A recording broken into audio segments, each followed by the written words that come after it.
as Denver and Seattle square off in front. What is it, the 12th man in Seattle? The Seahawks plus 240 on the money line, Broncos minus 300, and the spread on this one is 6.5. Over under 44 points. Of course, the huge storyline here is Russell Wilson playing his old squad with his new team of the Broncos, who have a ton of hype entering this season. So, Jenks, I think everybody is going to say, well, the Broncos should have an easy win here, but the spread's 6.5. That's a pretty big number. It is a big number. Now, I would still lay it with the Broncos, and this could very well be a blowout, but I would wait a little bit, or I tell you what, I would not wait a little bit.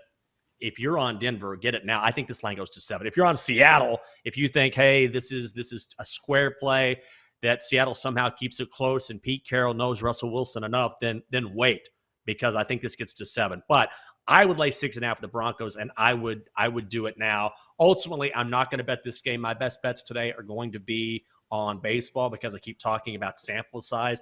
I can't make a case for Seattle. The number's the number, and Vegas is usually right on. But at least for me, when I look at this game, I'm not saying Denver wins by 20, but I can't look at Seattle and that roster and this matchup with Russ going back home, so to speak, and not winning this game and not winning it big. So I would lay it with the Broncos.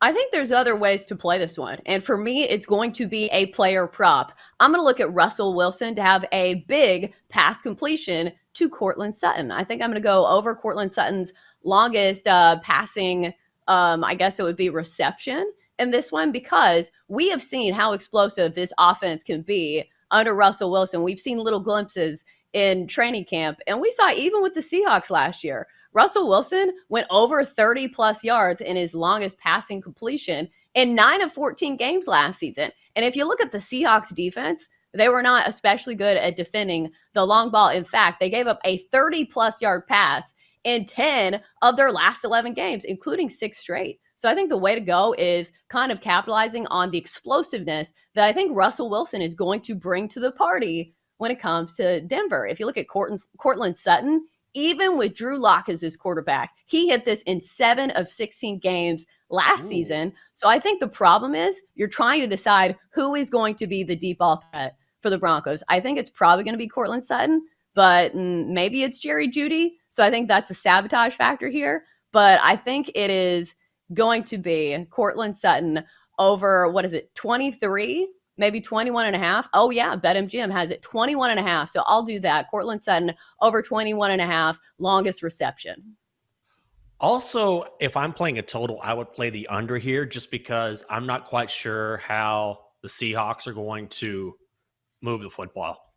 Geno Smith, the quarterback, does not inspire me at all. And they also have for years run an offense that really hasn't caught up with the rest of the NFL. I think they're trying to change that up now. But I think maybe you can make the case that Seattle slows down Russ a little bit because Pete Carroll knows him so well. But I think this is going to hit the under. I think the Broncos cover and we see something like, 25-15, 25-6, something weird like that. But I like the under as a play if I don't want to lay the number there.